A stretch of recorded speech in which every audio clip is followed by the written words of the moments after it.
Então, vamos lá. Então, eu conversei com vocês que o artigo 129, ele nos fala que, olha, todo empregado terá direito anualmente ao gozo de um período de férias sem prejuízo da remuneração. Beleza.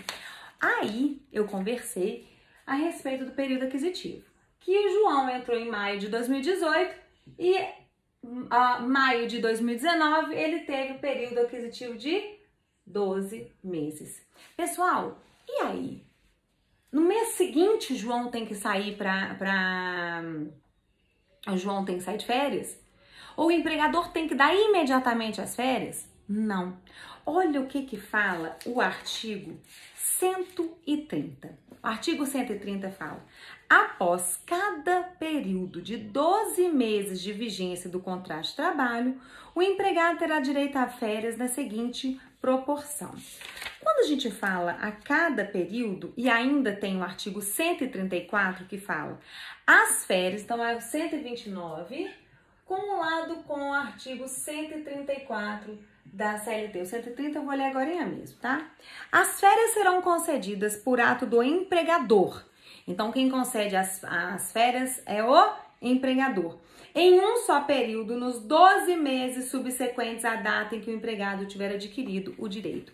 Então, segundo o artigo 134, o período chamado concessivo são aqueles 12 meses subsequentes que o trabalhador terá direito em ter o direito em usufruir o seu período de descanso chamado férias. Então, se no dia 20 de maio de 2019 finaliza o primeiro ano de trabalho daquele trabalhador, ele terá o direito de gozar suas férias até 20 de maio de 2020. Então, aqui eu começo a explicar para vocês que quando a gente fala a respeito de gozo de férias, você tem o período aquisitivo, ou seja, aquele período que você adquire o direito de férias, e depois o empregador terá o período concessivo, mais 12 meses para conceder aquelas férias. Só que, para não gerar mora para o empregador, até colocando em miúdo 20 de maio de 2020, o João tem que ter tirado férias. Ele tem que ter gozado seu período de férias. Então, se ele tirou no dia 20 de abril de 2020, finalizando no dia 20 de maio de 2020, ele está ok, sem mora, ok? Comecei a falar a respeito do princípio do período aquisitivo, período concessivo, mas eu só esqueci de falar aqui dos princípios próprios do direito do trabalho. Pessoal, quando a gente fala de princípios do direito do trabalho, não de férias, né? Quando a gente fala de princípios, eu não poderia deixar de falar com você, eu tô até com um livro aberto aqui, a respeito desses princípios. Vamos lá. Quando a gente fala de princípios, nós temos os princípios próprios da legislação de férias. Princípio chamado da anualidade. É justamente isso que eu acabei de conversar com vocês. Eu preciso anualmente, após o período aquisitivo, dar férias ao meu empregado. Deixar com que o empregado goze o seu período de descanso remunerado e acrescido de 1/3. Então, esse princípio chamado aqui anualidade, todo empregado terá direito a férias anuais após 12 meses, claro que é o do período aquisitivo, que está previsto um prazo subsequente para o seu gozo, que são os 12 meses do período concessivo. Já quando a gente fala do período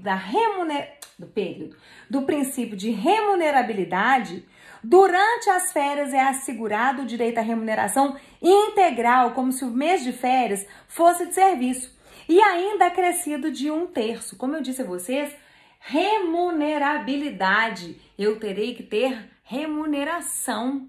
Eu vou ficar em casa 30 dias recebendo. E essa remuneração será integral, acrescida de 1/3, chamado terço constitucional. Depois, nós temos o princípio da continuidade. Continuidade por quê, gente? Porque o fracionamento da duração das férias sofre limitações com interferências da lei, exatamente para preservar a concentração contínua do maior número de dias de descanso. Então, a continuidade após a reforma trabalhista, ela ficou um pouco dilacerada, porque a reforma trabalhista trouxe a oportunidade de se ter 3 períodos de férias. Mas ainda assim entende-se como contínuo o período, porque ele não pode ser menor, o primeiro período de 14 dias, os outros 2 nós vamos analisar mais pra frente, mas é o princípio da continuidade, porque aquele primeiro período, se for de fracionar em 3, o segundo período vai ser a continuidade do primeiro, o terceiro vai ser a continuidade do segundo e do primeiro. Então, é o princípio da continuidade. Depois, irrenunciabilidade. Como nós já conversamos, pessoal, o empregado não pode vender todas as suas férias. Ele tem o direito de gozá-las e a lei prevê apenas parte dessa conversão em direito através do abono, que é a venda das férias, abono de 1/3. Então, se eu falo assim, eu adquiri meu direito, período aquisitivo, passou o período concessivo, meu empregador chega e me fala assim, no meio do período concessivo, meu empregador fala assim, eu vou te dar férias. O mês que vem, porque ele tem 30 dias para anunciar, eu vou te dar férias. Sabe o que? Se eu falasse com ele, não quero férias, eu quero continuar trabalhando, eu não gosto de descanso, eu quero ficar aqui na empresa, eu posso renunciar? Não. É irrenunciável. E aqui tá aqui, ó, princípio da irrenunciabilidade. E por fim, a proporcionalidade, gente. A duração das férias, ela pode sofrer reduções em função de ausências do empregado, como também será assegurado ao empregado um pagamento proporcional remuneratório dos períodos aquisitivos não completados. Então, vamos imaginar que nós vamos ler agora o artigo 130, mas que eu tenha faltado 6 vezes durante o meu período aquisitivo. E aí? Será que vai dar certo? Vamos ver? Olha só. Peguem comigo aí, por favor, o artigo 130 da CLT. Artigo 130 fala o seguinte: após cada período de 12 meses de vigência do contrato de trabalho, o empregado terá direito a férias na seguinte proporção. Então, vamos lá. Sempre começa, por favor, pelos 5, tá, gente? Ó, 5 dias, presta atenção. 30 dias corridos, se a pessoa tiver faltado só 5 dias. Então, até 5 dias de falta no período aquisitivo não traz transtorno nenhum. Ó, 30 dias de férias. Se eu faltar de 6 a 14 dias dentro do período aquisitivo, quantas férias, aqui é do artigo 130, tá? Da CLT. Quantos dias eu terei direito? Olha lá, 24 dias, quando houver tido de 6 a 14 dias. Então, vamos lá. De 15 a 23 dias de falta. Quantos dias eu terei direito? 18. E de 24 a 31, quantos dias eu terei direito? 12. Luciana, como é que você faz isso, hein? Como é que você lembra dessa tabelinha de cor e salteado? Pessoal, aqui nós vamos fazer o seguinte, olha. Os 5 você vai ter que guardar. Até 5 faltas durante o período, dentro do período aquisitivo, não traz impacto nenhum nas férias. Acima de 5, qual que vem? 6. De 6 a 14. Quantos dias tem aqui? 6. 7, 8, 9, 10, 11, 12, 13, 14. 6, 7, 8, 9, 10, 11, 12, 13, 14. 9, não é? Depois é 9 de novo aqui, ó.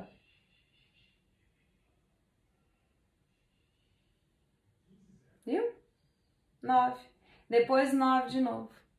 Aqui vai abaixando menos 6, menos 6, menos 6.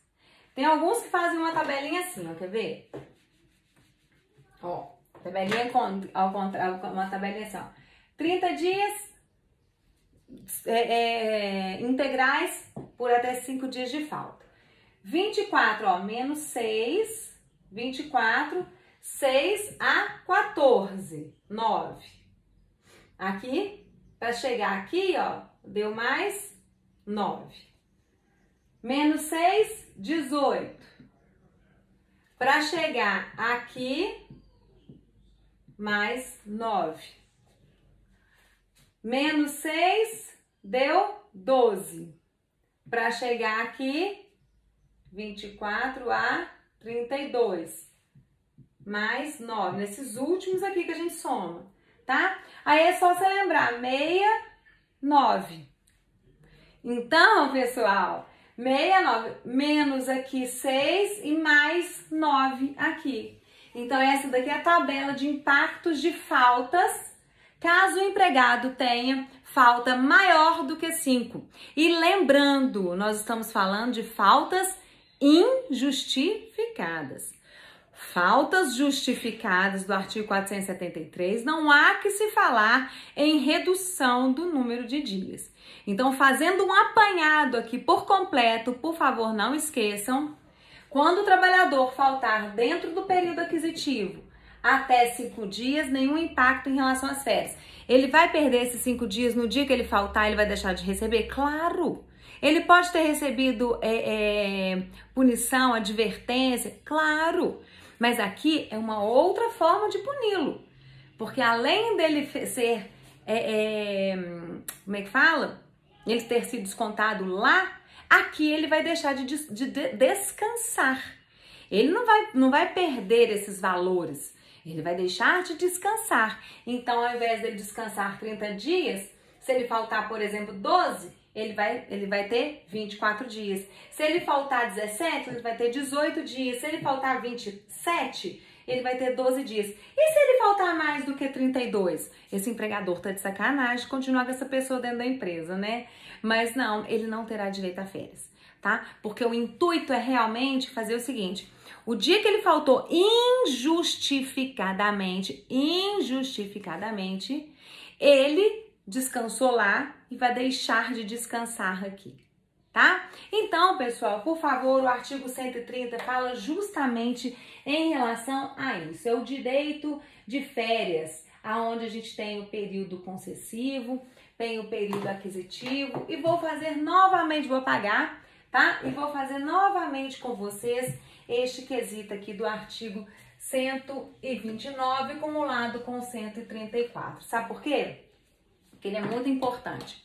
Essa linha do tempo aqui é uma linha onde a gente sempre tem que ter ela em mente. Ela vai nos ajudar demais. Ó, a admissão, vamos colocar aqui a admissão, período aquisitivo, período concessivo. E aí, pessoal, presta atenção. Este período concessivo aqui, ele também é o período aquisitivo para o próximo concessivo. Vocês conseguem entender isso? Sabe por quê? Porque tudo que acontecer aqui de faltas, o impacto vai ser aqui. Então, cada período concessivo, ele também é o período aquisitivo para o próximo período. Essa é uma questão muito interessante, porque quando a gente começa a falar sobre férias, vocês começam a imaginar que é só aquele período inicial, né, do primeiro ano que você está. Não, a cada período aquisitivo, 12 meses adquirindo o seu direito, você nos próximos 12 meses tem o seu período concessivo. Que é aquele período concessivo, que é onde o seu empregador vai te dar as suas férias, que o empregador vai dar no período concessivo, ele servirá de período aquisitivo para o próximo período concessivo. Então, tudo o que acontecer dentro deste período terá impacto no outro. Entenderam?